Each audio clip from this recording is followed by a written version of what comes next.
Hello बच्चों, आज की क्लास में हम डिस्कस करेंगे coefficient and degree of a polynomial.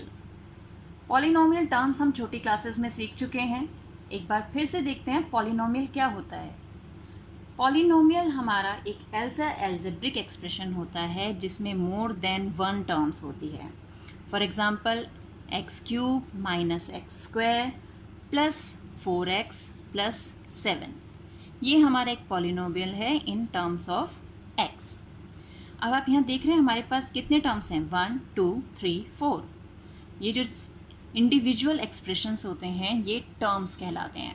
तो यहाँ पर हमारे पास कौन कौन सी टर्म्स हैं, एक है x³, एक है माइनस x² नहीं माइनस x², फिर 4x और फिर है 7, यानी 4 टर्म्स हमारे पास है।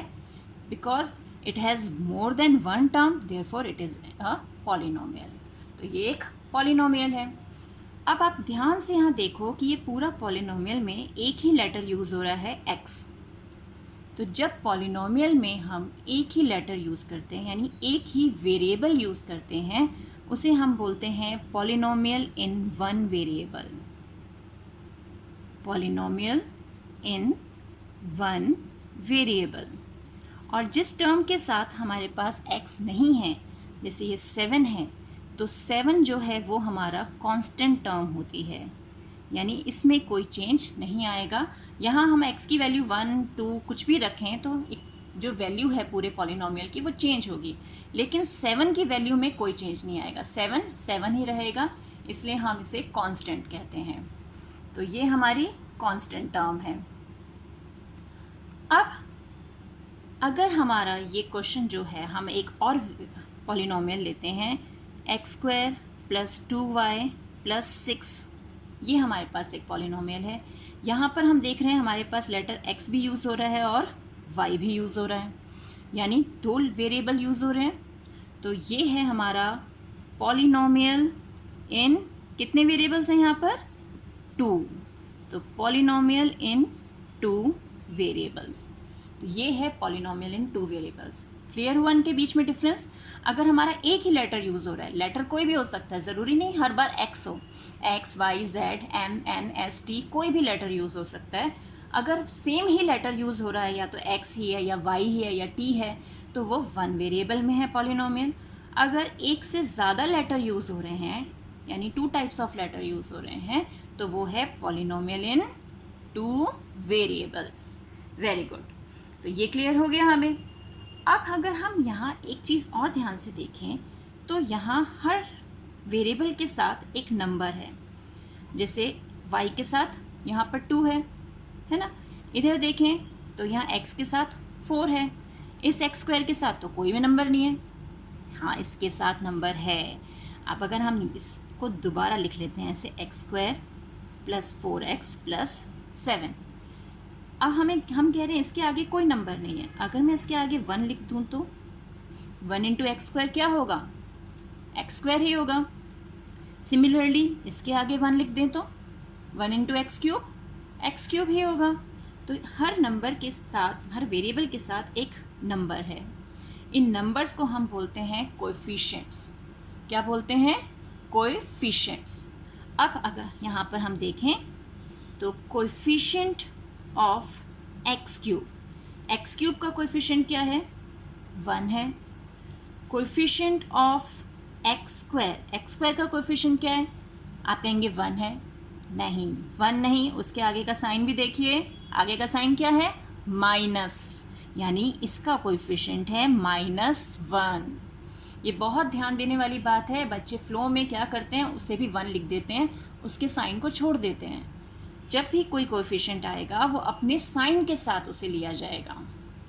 कोएफिशिएंट ऑफ x का कोएफिशिएंट क्या है, 4, और 7 तो हमारा कांस्टेंट है। तो ये है हमारे coefficient of the polynomial. x³ का कोएफिशिएंट चाहिए तो हम उसके आगे का नंबर देखेंगे, x² का चाहिए तो उसके आगे का नंबर। जिसका भी हमें कोएफिशिएंट मांगा गया है हम देखेंगे उसके साथ मल्टीप्लिकेशन में, या मल्टीप्लिकेशन में ना, मल्टीप्लिकेशन में उसके साथ कौन सा नंबर है, तो इससे हमें उसका कोएफिशिएंट पता चल जाएगा।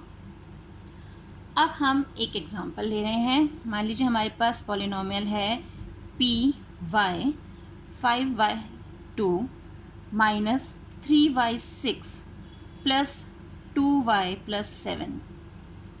इस तरह से हमें पॉलिनोमियल दिया है। तो पहला काम हमें पॉलिनोमियल को अरेंज करना है in descending orders of their power. तो पावर क्या है, पहले सबसे बड़ी पावर कौन सी है, इसमें 6 दिख रहा है, तो minus 3y power 6 plus 5y square plus 2y plus 7। तो ये है हमारा पॉलिनोमियल का स्टैंडर्ड फॉर्मेट कि पावर्स को डिसेंडिंग ऑर्डर में हमने अरेंज कर दिया।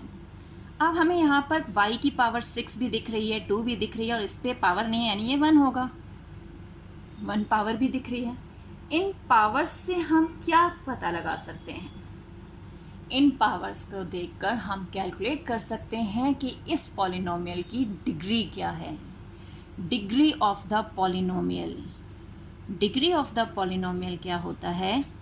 वो होता है highest power of the variable in a polynomial, कि इस पॉलिनोमियल में वेरिएबल की हाईएस्ट पावर क्या है। अब यहाँ हाईएस्ट पावर क्या है हमारे पास? 6। तो इस पॉलिनोमियल की डिग्री क्या हो जाएगी? 6।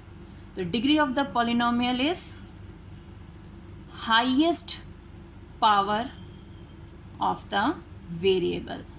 जो हमारा वेरिएबल है उसकी जो भी हाईएस्ट पावर है वो उसकी डिग्री होगी।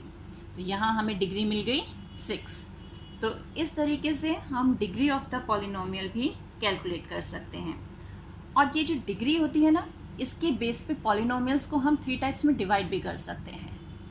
जैसे अगर हमारी डिग्री 1 है, डिग्री 1 है तो पॉलिनोमियल कैसा होगा हमारा? लीनियर होगा। कैसा होगा? लीनियर। अगर ये डिग्री जो है 2 है तो पॉलिनोमियल हो जाएगा क्वाड्रेटिक। और अगर डिग्री 3 है तो पॉलिनोमियल हो जाएगा क्यूबिक।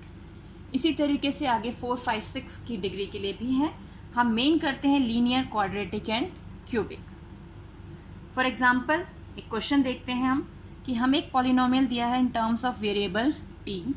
यहाँ पर हमें 5t³ minus 4t square plus 7t ये दिया हुआ है। हमसे कहा जाता है कि इसमें सारे टर्म्स जो हैं जितने भी हमारे हैं उनके कोएफिशिएंट बताओ। तो हम यहाँ पर लिखेंगे कोएफिशिएंट ऑफ t³ t³ का कोएफिशिएंट क्या है? 5। कोएफिशिएंट ऑफ t स्क्वायर, जल्दी बताइए t स्क्वायर का कोएफिशिएंट क्या है यहाँ पर? 4 या -4? -4, वेरी गुड। और कोएफिशिएंट ऑफ t क्या है? It is 7। तो हमें कोएफिशिएंट पता चल गया। अब हमें चाहिए डिग्री ऑफ द पॉलिनोमियल। ये आप बताएंगे। अभी मैंने आपको बताया था डिग्री ऑफ द पॉलिनोमियल हम कैसे कैलकुलेट करते हैं। कैसे कैलकुलेट करते हैं? हाईएस्ट पावर से। तो जल्दी बताओ हाईएस्ट पावर क्या है यहाँ पर? 3। शाबाश। तो डिग्री ऑफ द पॉलिनोमियल क्या है यहाँ पर? 3। तो इस ढंग से हम किसी भी पॉलिनोमियल से उसके कोएफिशिएंट, उसकी डिग्री और उसका टाइप कि वो लीनियर है, क्वाड्रेटिक है या क्यूबिक है, ये देख सकते हैं। जैसे यहाँ इसकी हाईएस्ट पावर 3 है तो ये क्यूबिक पॉलिनोमियल है ना। तो इस तरीके से हम अपने पॉलिनोमियल्स को उनका नेचर भी बता सकते हैं, वो क्यूबिक है, लीनियर है, क्वाड्रेटिक है, किस टाइप के हैं। तो आई होप आपको ये कॉन्सेप्ट क्लियर हो गया होगा। तो मिलते हैं एक और वीडियो में, तब तक keep practising and enjoy maths.